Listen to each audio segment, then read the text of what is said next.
Morning, good afternoon, good evening, everybody. Welcome back to another episode of the Three at the Back podcast, unlocking FPL success with stats, data, and expert analysis. I'm your host, Darren, and as always, joined by my good buddies, Paul and Scott. How are you doing, boys? Doing great, my man. Yourself? I'm good. Yeah, I'm away this week.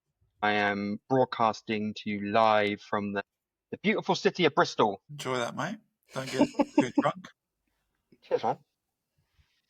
I'm buzzing. Price reveals. It's exciting.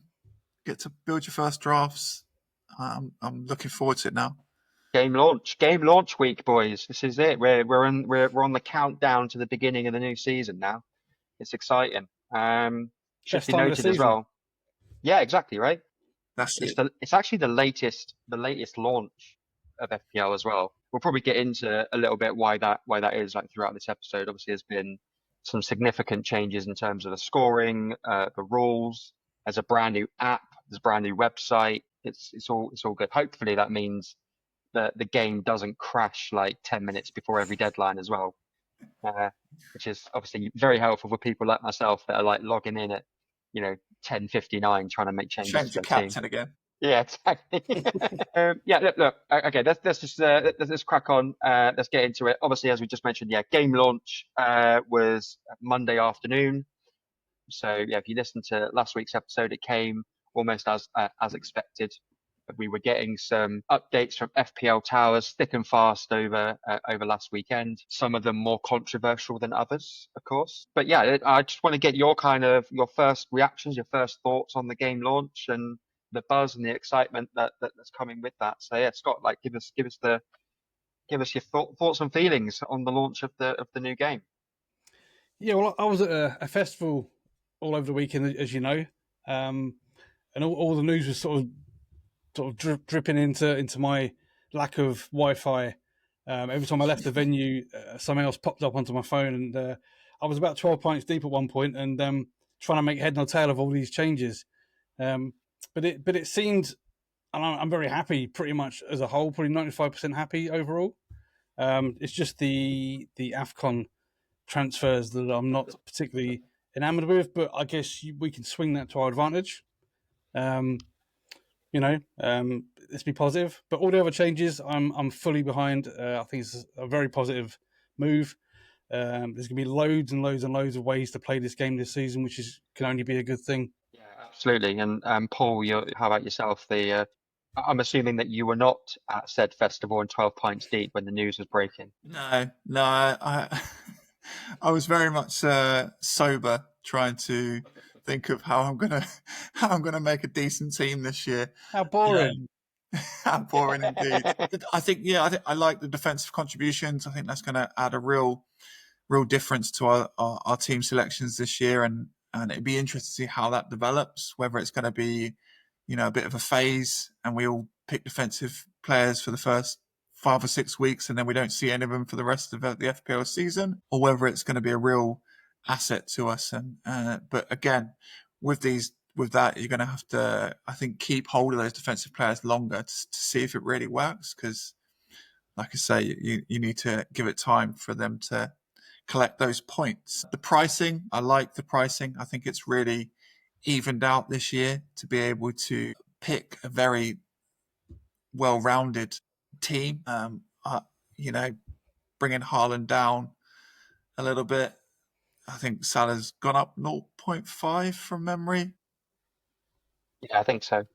So I think again that evens the balance out, probably makes it easier maybe to squeeze them in as a duo. But again, no doubt if you start looking at that, they've probably evened it out elsewhere with regards to pricing increases in other positions. So I'm looking forward to it. The challenge of building the first draft has definitely been welcomed. Yeah, amazing. And I know it's probably been a little bit more challenging for some of us more than others. Scotty, how many do you want to reveal how many draft teams that you've been tinkering with over this last week. We've said lack of internet and 12 pints deep. I sent my original draft over to Paul about 9:00 last night. That team's already been changed 4 times, so I don't even know which one I've sent him.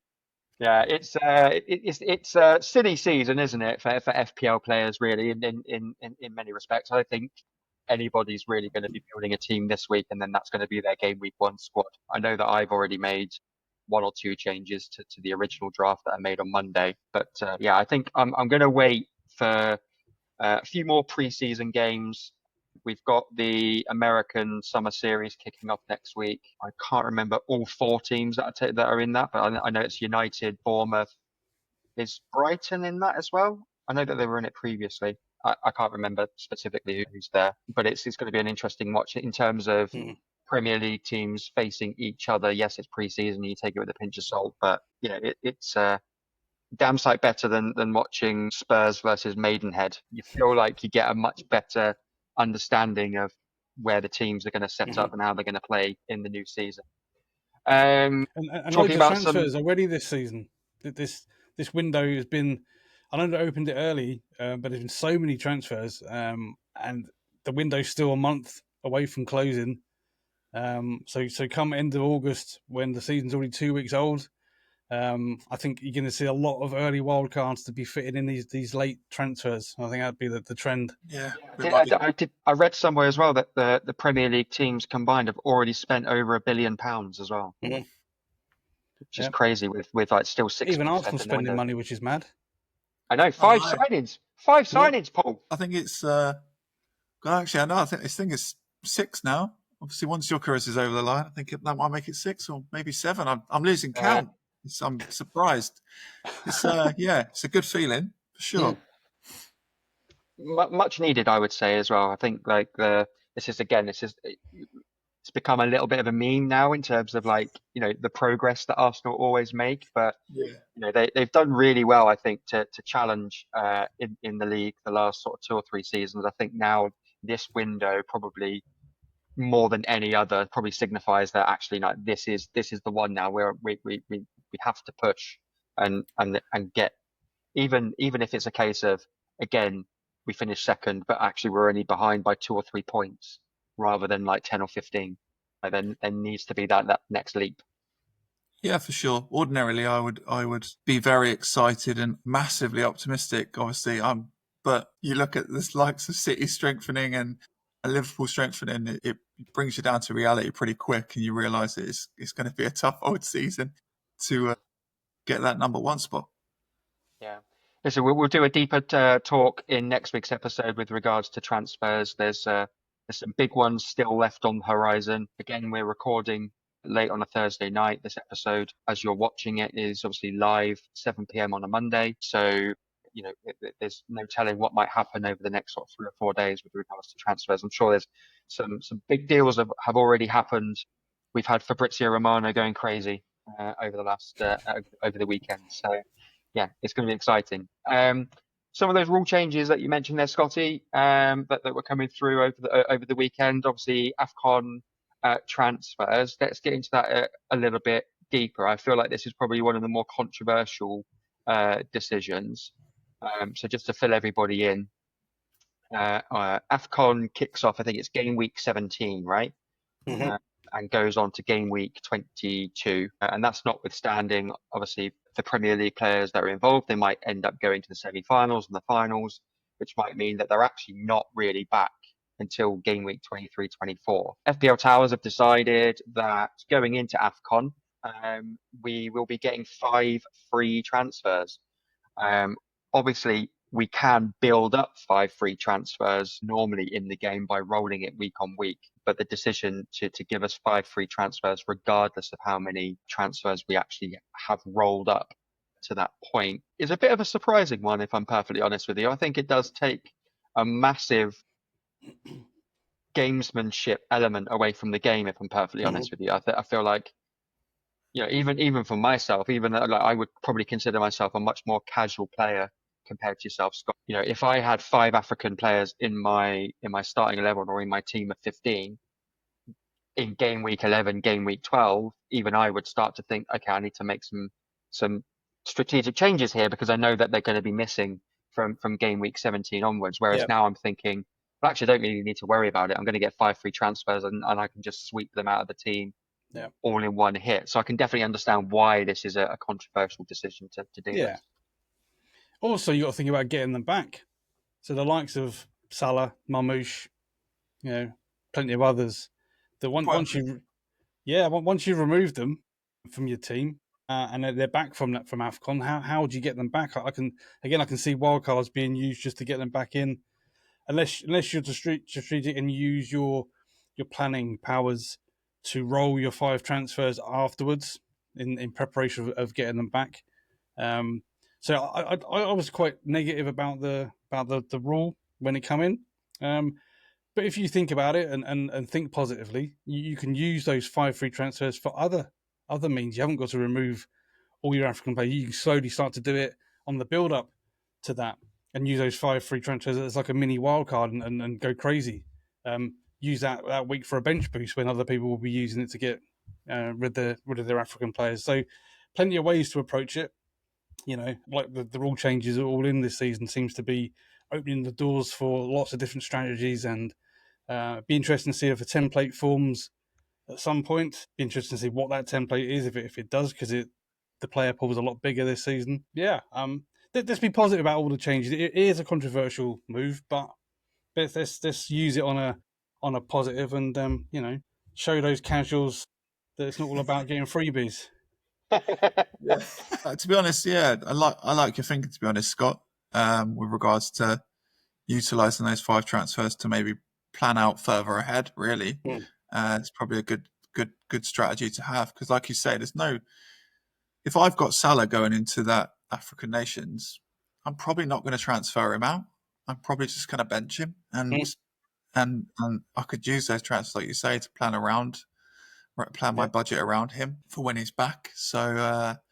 That's a good thought process. And again, I think with regards to the rules and the pricing, etc., that's come out, I've been watching lots of content this week and looking at lots of different people's first drafts, and they're all pretty different. Surprisingly, there isn't a real obvious template. There are a few players that are probably forming a little bit of a template, but I guess that's kind of expected.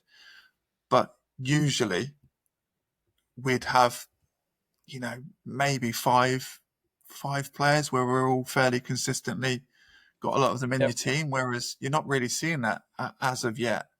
It may happen closer to the time once, we see preseason form and we see first teams start to come to fruition. But for now, it's quite refreshing to see that, even looking at our 3 drafts, there's quite a lot of difference in there, which is good.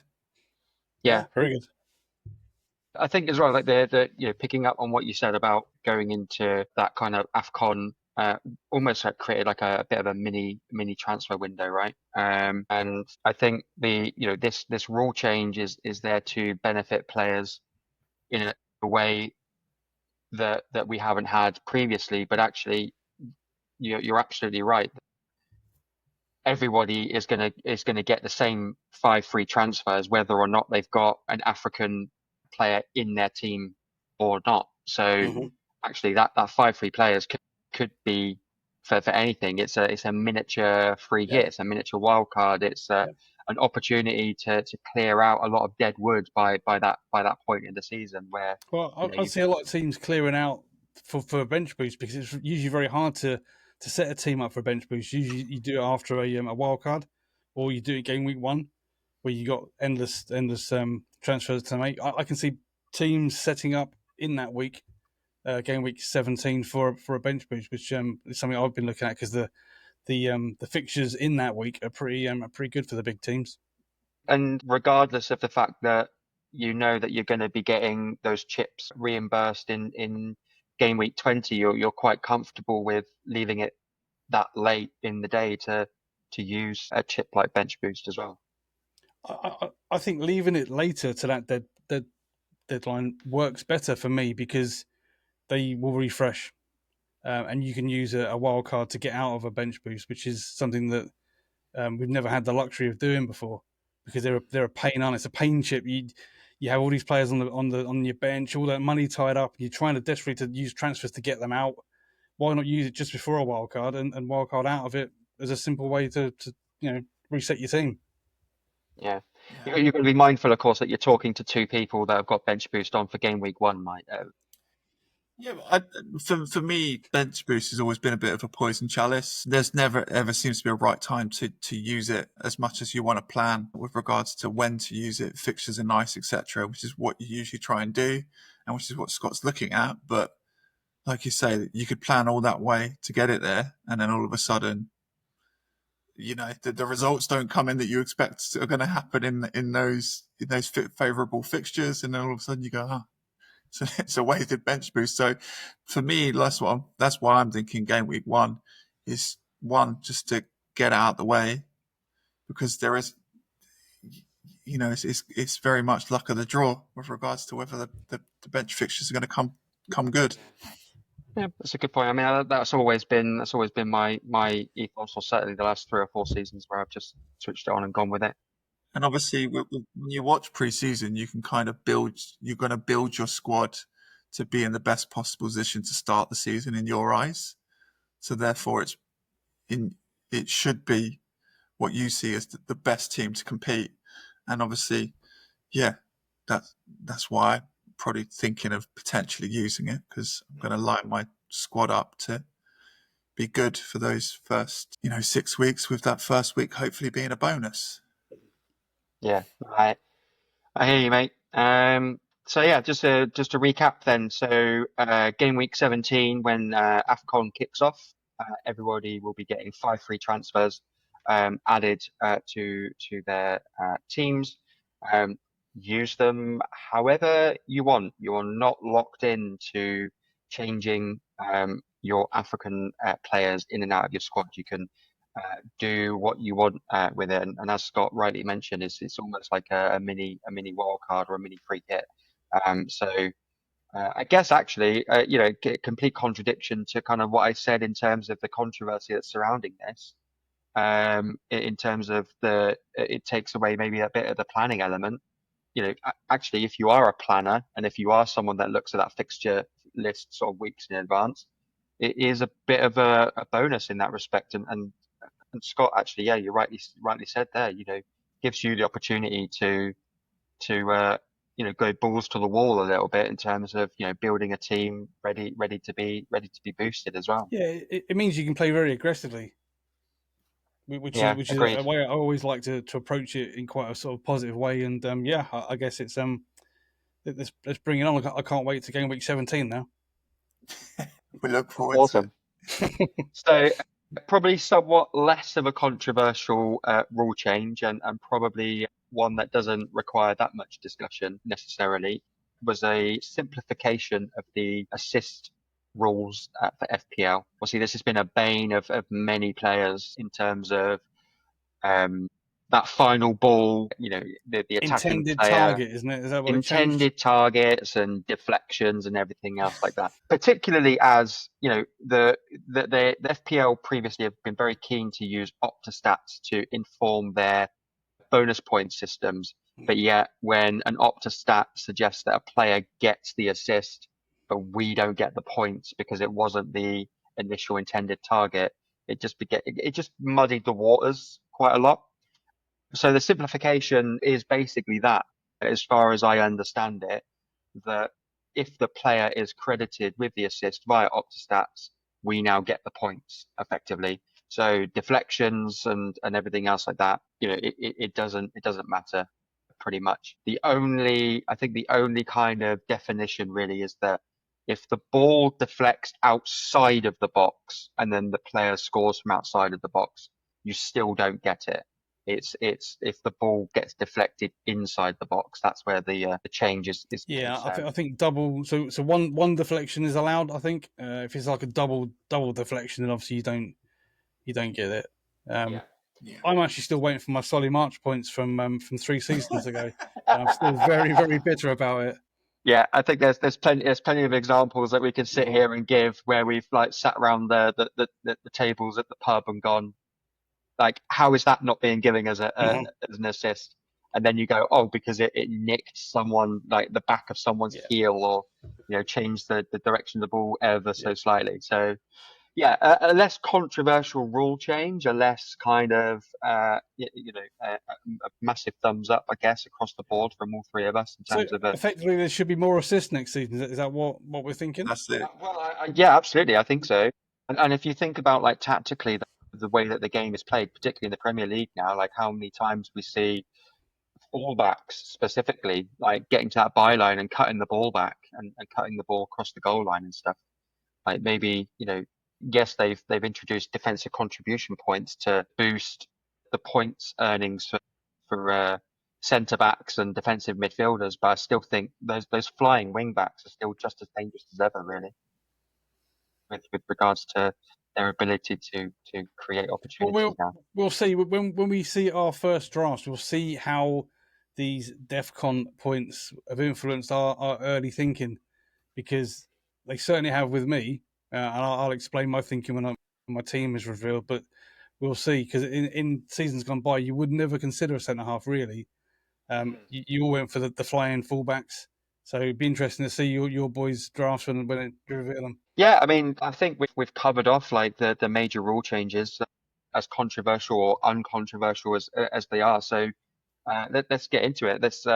It's week number 2 of some flashy presentations that Paul was very kindly put together for us. So I'm just going to hit the screen share here and bring them up and treat you to some lovely little transitions as well, and we can discuss and get into things like price points and stuff like that. Because I think there is some really interesting discussions, particularly around the defensive players that we've spoken a little bit about pre-recording. And it is that there are no premium defenders this year. They've capped the pricing effectively of defenders at £6 million. So Trent's left the league, and the legacy of the £7.5 million defender has left with him. It would seem.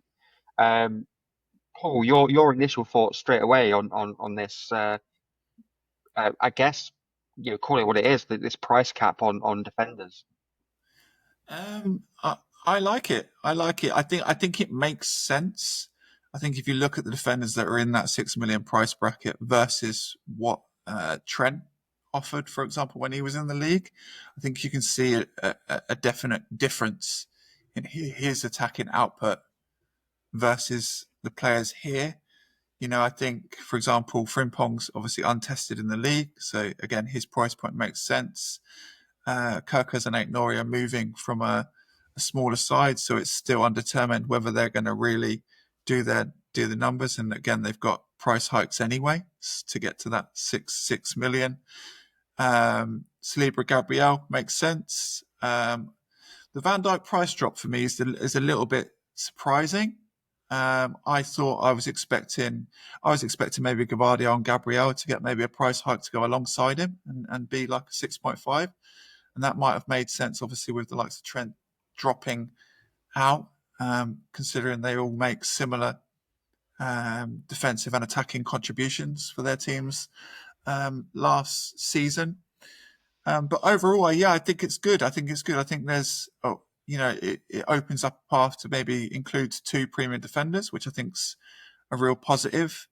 And also there's a nice mix of the lower end 4.5 defenders to really get there as well. So it kind of really, again, opens up that squad building element to FPL this year, where you can really mix and match different price points in different positions and really choose the team that you want to choose. Yeah, for sure, absolutely, and I agree with you in terms of the surprise in the drop for Van Dijk, and more so over as well, because obviously they have introduced defensive contributions. So actually, people like Saliba and Van Dijk, and Gabriel specifically, where they were unfavourable picks last year, because they weren't necessarily in amongst like the assists and the goal scoring opportunities.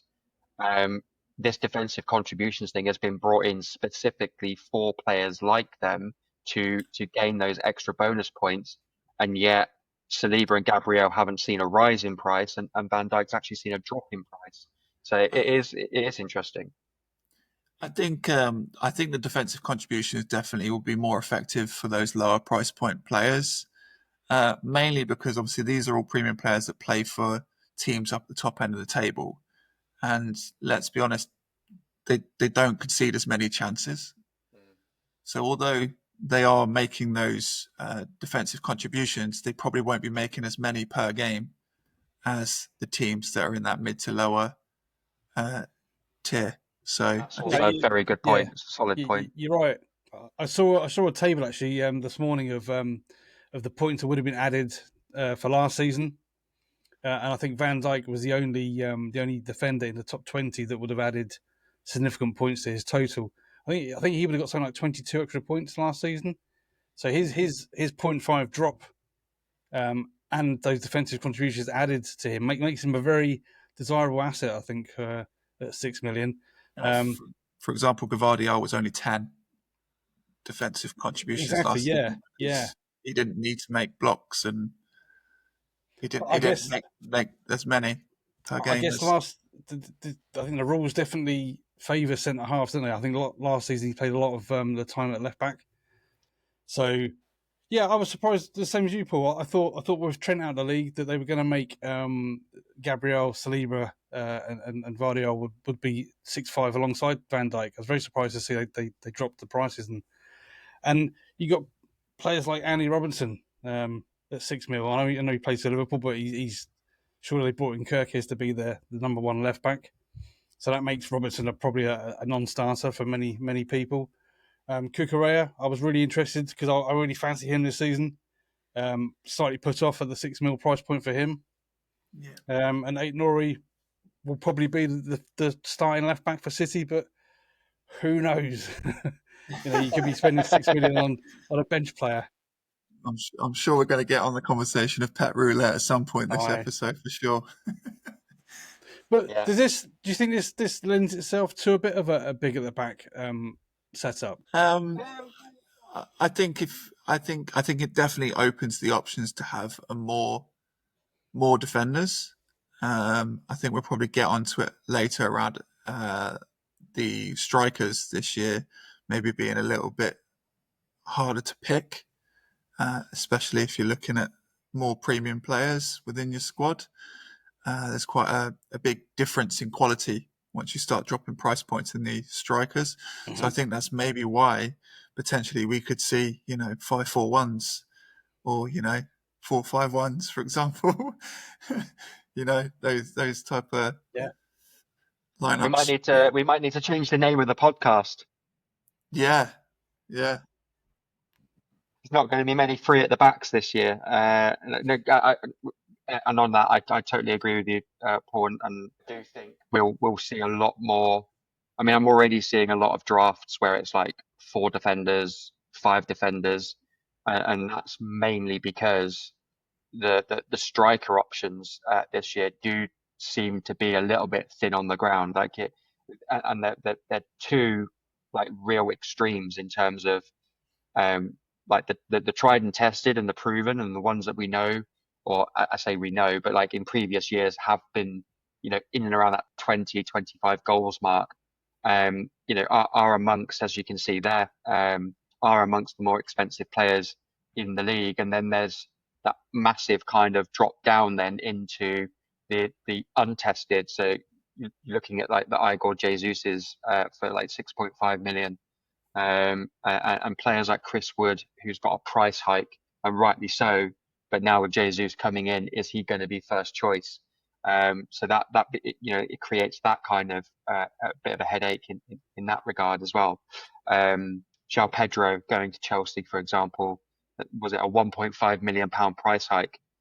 Yes, he probably will be Chelsea's first team striker. They're number 9, but again, his numbers at Brighton, particularly at the back end of last season, weren't necessarily all that impressive. And I know that Hertzler did have him dropping back and dropping deeper, and that was a key reason why his goals dried up at the back end of the season. But putting him in a a Chelsea squad that, again, they've gone out to market, they've bought 8 new players, and we don't know if João Pedro at 7.5 million is going to be a worthwhile investment or not.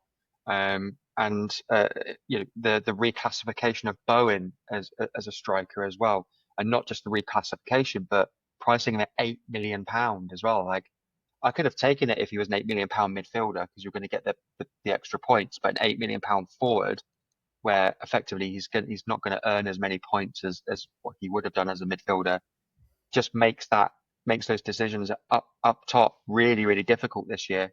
So yeah, I do think we'll start seeing a lot more kind of 5 and 4 player defensive setups this year. Well, I think on that point as well, in seasons gone by, you would choose a 4 million starting defender and just sit him on your bench. I think you'll probably score more points with those types of players this season than you will a 4.5 striker, because you're not going to find any starting 4.5 strikers this season. So it lends itself to having that striker as your third bench option and having a point scoring 4.5 defender playing. So yeah, you see more sort of four at the back type setups. Absolutely, yeah, and that brings us on really nicely actually to those budget enablers, and again, Paul's given us some really, really good examples there. So Udogie for Spurs, Konsa for Villa, De Kuyper at Brighton, and Wan-Bissaka at West Ham. Truth there, I don't really know too much about. Is he a new addition to the league this year for Bournemouth? Yeah, he's the replacement for Kirkes. Okay. Yeah. So he's from the French league. So he's similar stylistically to Kirkes in how he plays. So again, he could be an asset for sure at 4.5. Yeah, and looking at that ownership graphic there as well, in terms of yes, the game's only been open for 4 or 5 days at this point, but nearly 60% ownership for João Pedro. Scott, you mentioned actually something quite interesting in the group chat, the recency bias. Can you just talk us through that a little bit? Well, just the football's been thin on the ground, hasn't it, during the close season, and the Club World Cup with Chelsea winning it, I guess, is very prevalent in people's minds. And Palmer there, third. People remember his back end of the season where he couldn't hit a barn door for love nor money.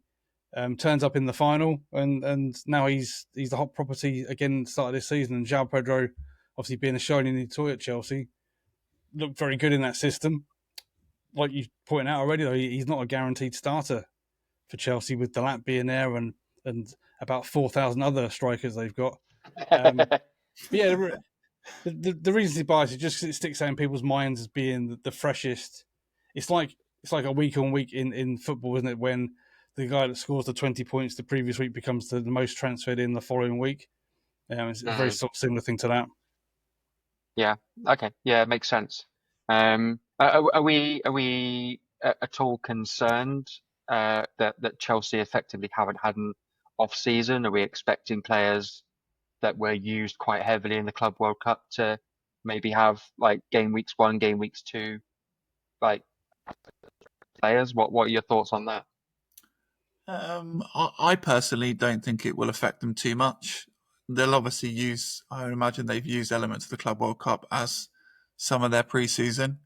They're obviously going to give them some break, and then I imagine they'll have a couple of games back for some friendlies just before the season kicks off. So, yeah, I don't see it being too much of an issue with regards to, fitness levels or tiredness or fatigue in any way, shape or form, really.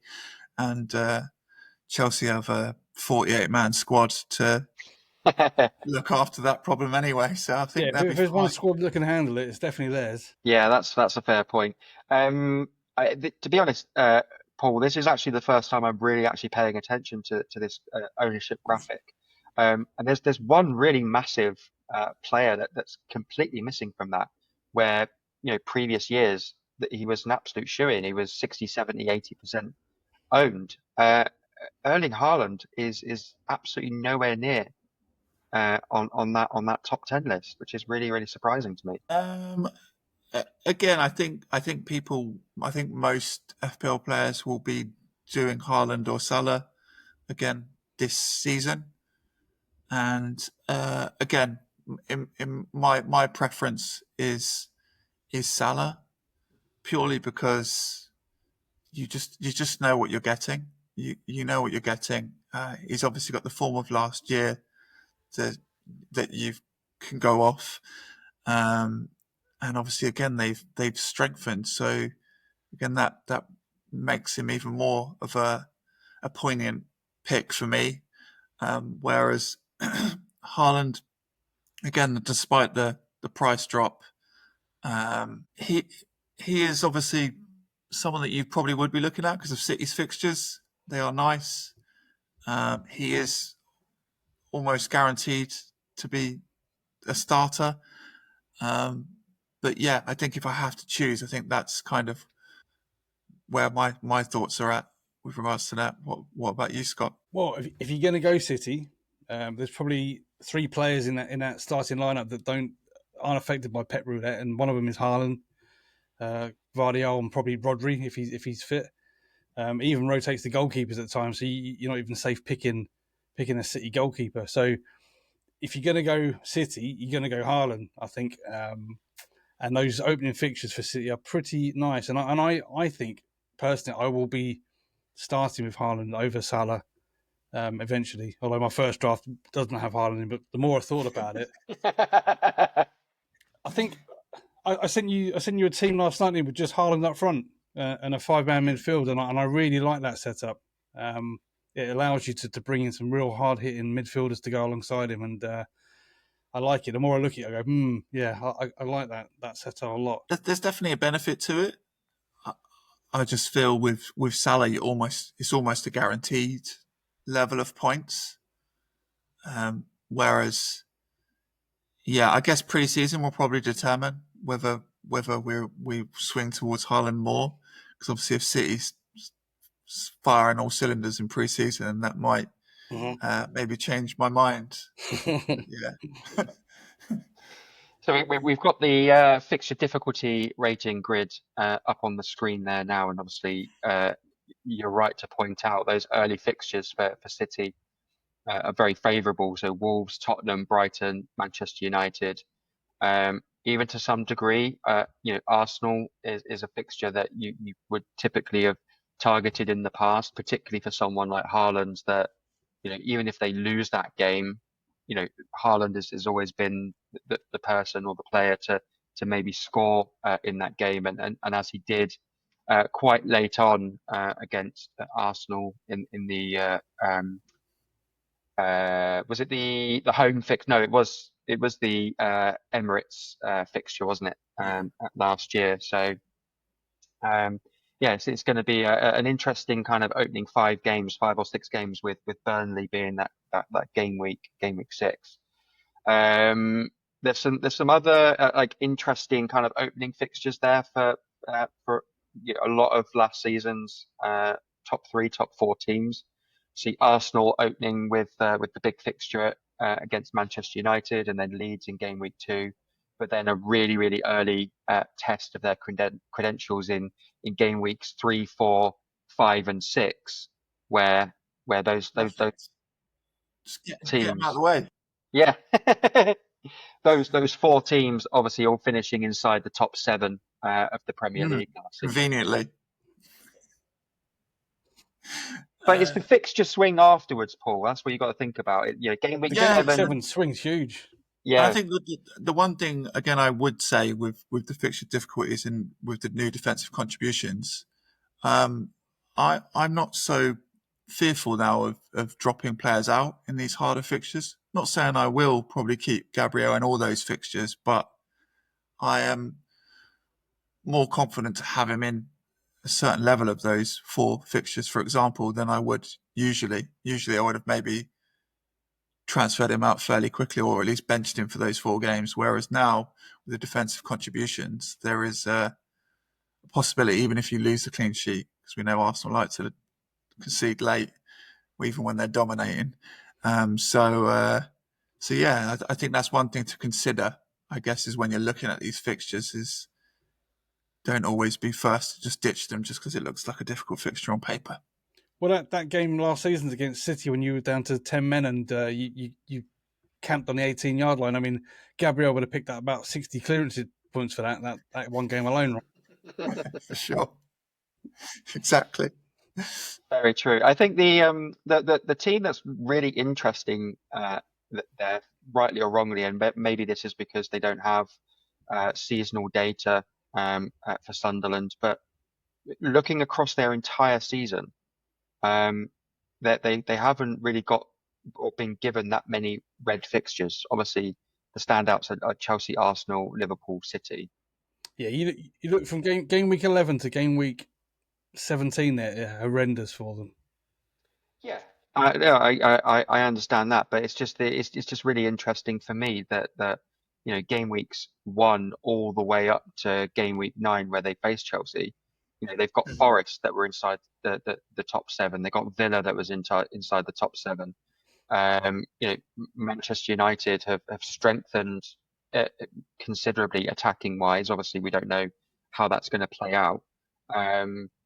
Palace, top 12. And again have got some really interesting attacking assets, and yet they haven't been given the credence that perhaps the fixture difficulty rating, in my opinion, probably should have given them. Well, you're saying that more of those sort of grey fixtures could possibly be like slightly pink. Yeah, well, I think definitely Forest and Villa, right? Because you're finishing top 7 last year. Yeah, for sure. It's just interesting, and I picked up on it actually as well in the group chat previously. So you noticed there that Sunderland and West Ham play each other on game week 1, and yet they've both been ranked a green fixture. It's easy for both of them. They're Easy fixture for both of them. Yeah, it's really interesting. Yeah, exactly. For me, the teams that I'm looking at, if I'm looking at teams to target, you're looking at City. Chelsea fixtures are nice. Villa's to an extent are fairly nice up until like game week 8-ish. They've obviously then got City, Liverpool, Spurs. Unfortunately, have got a really quite nice start to the season. Really, Forest again. They've got Burnley, Sunderland, and West Ham all in quick succession. Mm-hmm. So yeah, there's quite a few teams there that I would be looking at to target, but for sure. The Forest fixtures as well. I think we do need to probably and across the board actually, because we've spoken in last episode about the losses that Brentford have experienced through the summer with losing Thomas Frank and Mbeumo and Norgard. There's talks of Visser on the way out the door. They've replaced Frank with the set piece coach Keith Andrews. Maybe actually that's a green fixture for most people, where at the moment it's appearing as a grey one for a majority of teams as well. So with that in mind, again, look at Brentford's fixtures with Forest. Maybe that could be like a pink fixture. Villa could be a pink. Chelsea probably likewise the same. So potentially a really, really difficult start to the season for Brentford. The only thing I would say about Brentford is that they've got a good infrastructure as a team. So I think if they do lose Vista as well, I think they will be active in the transfer market. So I'd like to think they're going to strengthen to hopefully improve. But like you say, seeing will be believing for sure. Yep. Absolutely. Well, so let's get into our game week 1 draft squads, and let's have a little chat about the players that we picked and the reasons why. I believe this is Scott's team coming up first. So we've got starting with Jose Sarr in goal, De Kuyper, Milenkovic, Tarkowski, Gvardiol at the back, Salah, Palmer, Saka, Iliman Ndiaye across the middle, Solanke and Evan Nilsson up top. With That's a sexy starting 11, that, isn't it? Well, I'm inclined to agree, sir. 3 premium midfielders is very much difficult to do, I would say, with the rebalancing of the pricing, and I'm sure you'll talk us through that in a minute. the bench there as well. Kinski, Anderson, Obi, and Estev. Your notes, Scott, for your draft, as we rightly picked out 3 premium midfielders with Salah, Saka, and Palmer. You've gone with a cheap keeper at 4.5. I'm assuming is that Kinski, or is Jose Zar 4.5 as well? So, okay. Bella could be only 4.5. He's only in there as a placeholder. I always like starting with a 4.5 keeper. So whoever I think near the time is the best will be my starter. You've highlighted Elliot Anderson as a budget enabler with at 5.5 million, particularly with the addition of the DEFCON points. And you've stated that Iliman Ndiaye will be the best 6.5 million pound midfield option. Just give us a broad overview and talk to us about your team and reasons for this current draft. But as we found out earlier in the episode, this may be just the latest in a long line of iterations. But right now, talk us through what we're looking at here. So I put all the new rules to one side, and I built this based on how I would normally build a team in years gone by, which means a 4 million goalkeeper, usually the first name on the sheet, and a 4 million defender who I won't intend to play. They just sit there and save me a decision every week, and they throw budget into the rest of the team. Then I'll pick the players who are an absolute must at that time. Palmer and Saka were the two that I wanted in. Salah fitted in. I tried it with Verts to see if I like the look of it. I'm not sure about starting with Florian so early. And then I was swayed by the new rules, the new DEFCON rules, and as you can see, I've got 3 centre halves in there who I think all 3 of them will mop up the points. Malenkovic and Tarkovsky have already been proven they would have scored heavily on it last season. I think Vardy playing in the centre half role for City also, and the Kuiper, I think me and Paul both we were hoping he was going to be like the secret weapon this season, but with Brighton selling the Stupinan, it seems like the word's out, Paul. Everyone's on this guy now. Yeah, and I really fancy Solanke. I mean, Spurs, as Paul already mentioned, have got a great opening set of fixtures. Thomas Frank loves to set up those big chances for that centre forwards. You look at the teams that he's managed over the years with Ivan Toney and then Visser over the last few seasons. I think Solanke will be a goal machine at 7.5. And then Evan Nilsson's a great price, 7 mil. Not a great opening game against Liverpool, but fixtures turn after that for Bournemouth, and he could be on penalties. So yeah, I thought looking at that's quite a strong first stab at it. Yeah, I think it's really well balanced, mate. And Jai, he's on penalties too, so you've got a penalty taker there. Again, his attacking output's a bit up and down, but I think from an Everton perspective, he was fairly reliable last season. Solanke, I understand why people are picking him. He's in quite a lot of people's first drafts. I don't know. There's just something about him. I don't know whether it's the Spurs thing. It's that white shirt he wears, isn't it? Yeah, I don't know. There's just something about him that puts me off. I just think Thomas Frank's tactics it will suit Solanke. He likes that sort of big centre forward, and he tends to create the chances for that guy. I can see him because Solanke's a bit of a poacher, isn't he? So I can see him scoring a load of tap-ins. Must admit, I do like the free premiums. I do like the threemium. Having the threemium for sure. Yeah. Well done, mate.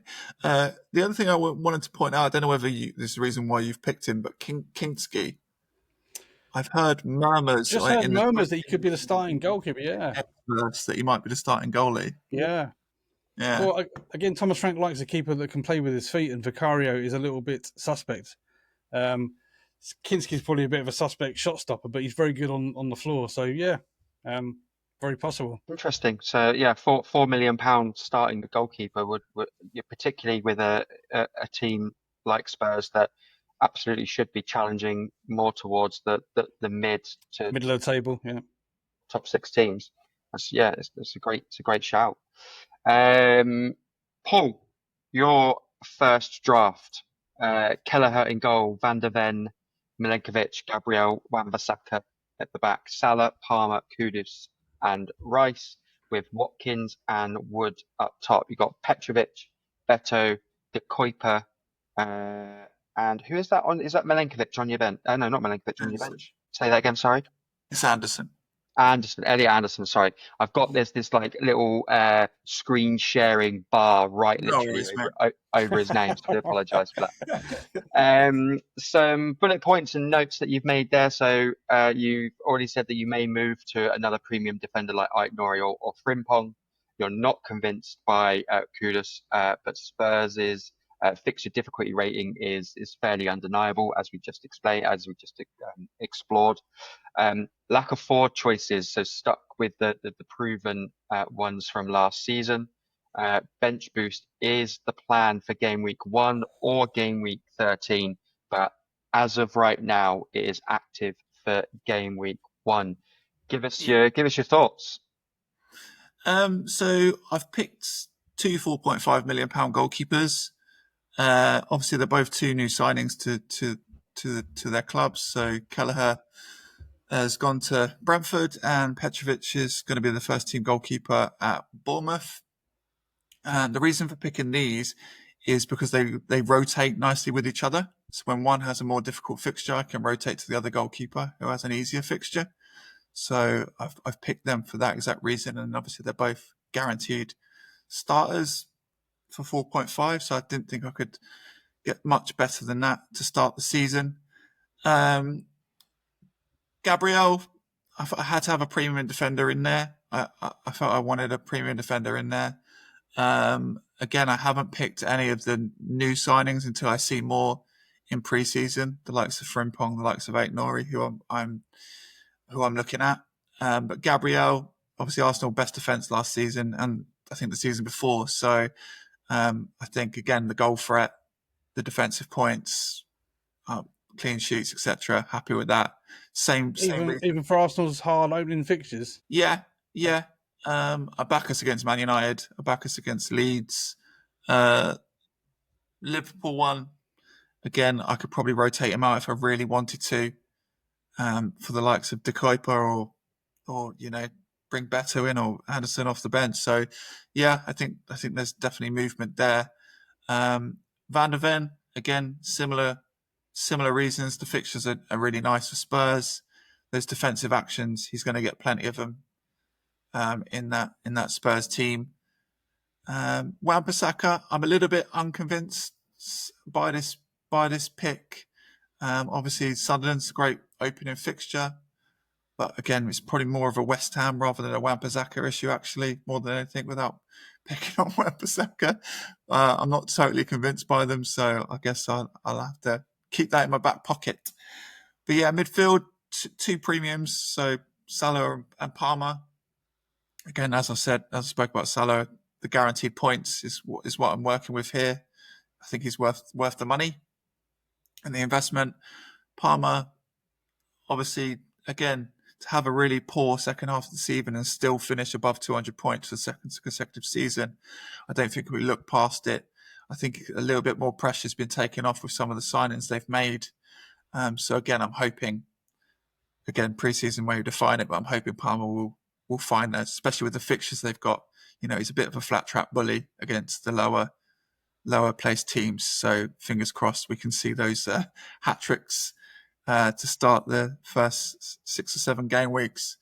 Rice, again, I think Zubimendi coming in, I think we're going to see the best of Rice in that number 8 position. Again, I only seen one friendly against Milan, but we had lots of space in the midfield, and we were certainly zipping it around a lot quicker than maybe we had done previously with the likes of Zubimendi at the base, at the spine of the midfield. So I think Rice will certainly potentially get more attacking contributions this season, despite having a good one last season. And also, again, those defensive ones, he's always there for that as well. And then I've said enough about Kudus. I think the strikers again. I looked at the strikers, and obviously the ones that stand out, the usual suspects, the Isaks, the Haalands. But I think if you're going to have those premium midfielders, it's hard to get to them. So again, I went with the tried and tested. I didn't anything below the 7.5 really was I didn't find too attractive. You're getting players that aren't starting, players that aren't consistent. It's quite difficult. So yeah, Watkins, he's still the number one boy there at this moment in time. The fixtures are fairly nice for Villa. So I'm happy with that. And then same with Wood. I think he will be the starter. I think Igor Jesus will be maybe he might even start out wide, Jesus, because he's quite pacey. But we'll see how that develops. And also Beto, I quite like that pick. Again, 5.5 for someone who really turned his form around when Moyes turned up.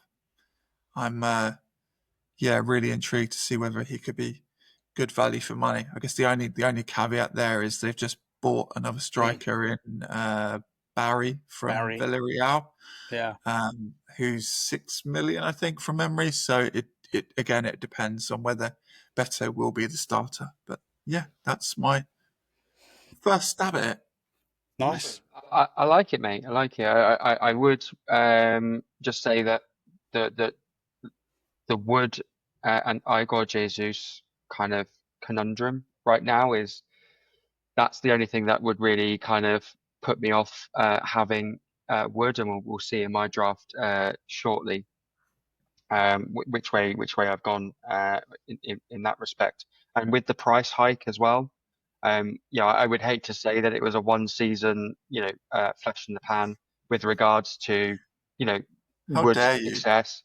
Look, I mean, he's proven in the league, right? But last year was I don't even think he would have expected to, what was he, second in the Golden Boot or third in the Golden Boot behind Isak and Haaland? It was pretty crazy season for him in that respect. So yeah, it's otherwise a pretty solid pick. I actually really like that Van der Ven pick. I don't think very many people will have Van der Ven in their drafts or in their squads going into game week 1. But everything that I saw from him last year, I mean, he's electric, right? And he's gonna be one of the bigger players for Spurs at the back if they hope to kick on from where they were last year, and hopefully Thomas Frank gets the best out of him in that respect. Scott, any further thoughts? I just can't believe I've seen 2 Spurs players in a draft that Paul's put together. I mean, it is his first stab. I'll let him off because the next time he shows us, they're giving no Spurs in that team. Yeah, I think Van der Ven could have a hell of a season with these DEFCON points because he missed a lot of last season through injury, didn't he? But as you point out, Darren, he's very quick, and I can see Spurs conceding a lot of space with the players they have, and Van der Ven mopping up, and he could be very, very handy to have, especially at 4.5. Yeah, good pick. Yeah, no, absolutely. I think value. There's definitely value in that pick. To say 4.5 million is an incredible pickup for someone that much in the same way of Kinski, like to have 4.5 starting defender that you hope will have DEFCON and clean sheets and everything else. It's decent. Okay, let's take a look at my draft pick. So I've gone with Sells in goal, Kirkez. It comes in at about 89 mil as well. He's already banked 11 mil for a rainy day. No, I've spent every penny, mate. Spent every penny. Sells in goal. Kirkez, Lewis Skelly, Tarkovsky, De Kuiper as a back four. Verts, Jorginho Rutter, Saka and Rice in across the midfield. Haaland and Igor Jesus as the top 2. I have gone bench boost for game week 1. Obviously, I've spoken about it every episode up until now. With James Trafford, Concert, Cherky and Strand Larson on the bench. Where did you find that? When did you find out the Igor Jesus picture from? I couldn't find him in a kit. I could only find him in the Botafogo kit. So Just find him with a head. Yeah. no, I just thought, you know what? I'll just put his head there until I can find him with the He actually looks like with the Forest kit on. he actually looks like he could be like Troy Deeney's kid. That's funny. That's funny. I'll hope to have a new graphic if he's still in Darren's squad come the start. Amazing. I'm sure there must be some press shots out there with him in the Forest kit by now. I think for comedy value, Darren, you got to have him in your team every week, just like Yes. randomly appears. The picture now. That is the Igor Jesus picture now. My notes for my draft, and we'll get into and we'll dig into it a bit deeper. So De Kuiper, 4.5 million, starter, possibly on penalties for Brighton. Now that João Pedro has moved on to Chelsea, I think last season he took 10 penalties and only missed once. So he scored 9 penalties last year for Bruges. Vert's 8.5 for me represents a cut price into that almost like a premium Liverpool midfielder. I feel like he's going to benefit a lot from Salah, where Salah obviously will be picking up huge amounts of points with goals and assists again this year. I feel like Verts will benefit on the opposite side from that. Will he score as many points as Salah? No, I don't think so. But in terms of a points per million and what I'm actually able to do with the £6 million that I'm saving across the rest of the squad, for me, I think it represents really good value.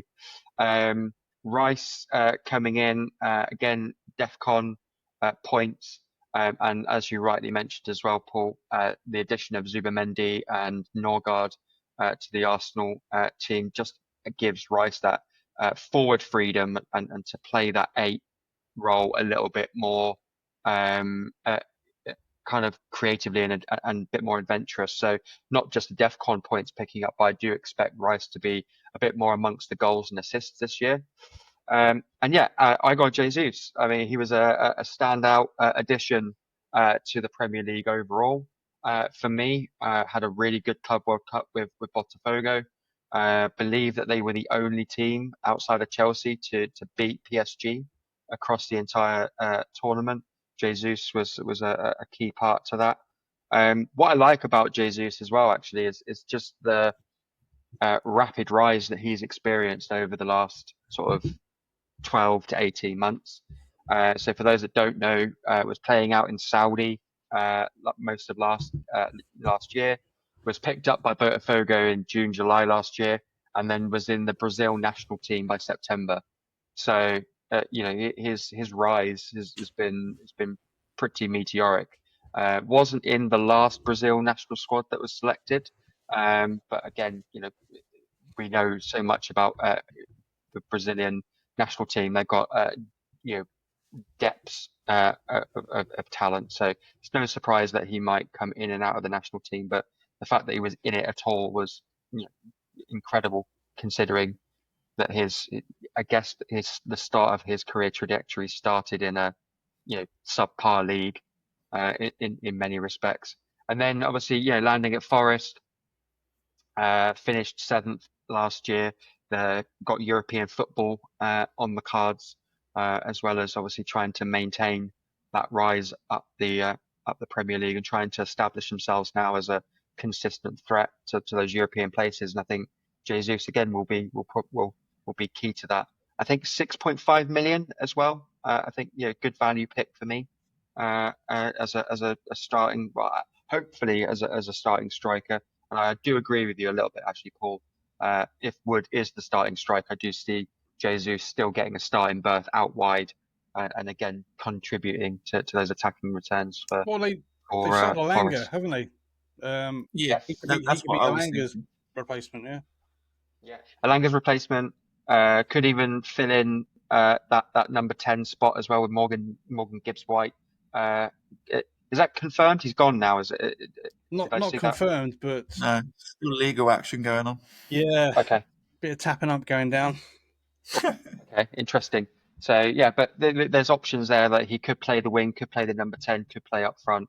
Either way, I still feel like across 38 game season, we'll see Jesus pop up quite a bit. And yeah, big fan of Strand Larsen. Cunha gone from Wolves. I think he's going to be the main man now at Wolves. If Wolves are going to have any chance of surviving this year, he's going to have to be bang on it and uh, putting the ball in the back of the net for Wolves. Again, 6.5 or 6 million. I can't quite remember. But yeah, good 6-5. value pick for 6.5. Okay, yeah. And Cherky, Rayan Cherky, I've been really like high on this guy. Watching his career at Lyon since he was a 15, 16-year-old breaking into the first team. Really glad to get to see him play in the Premier League.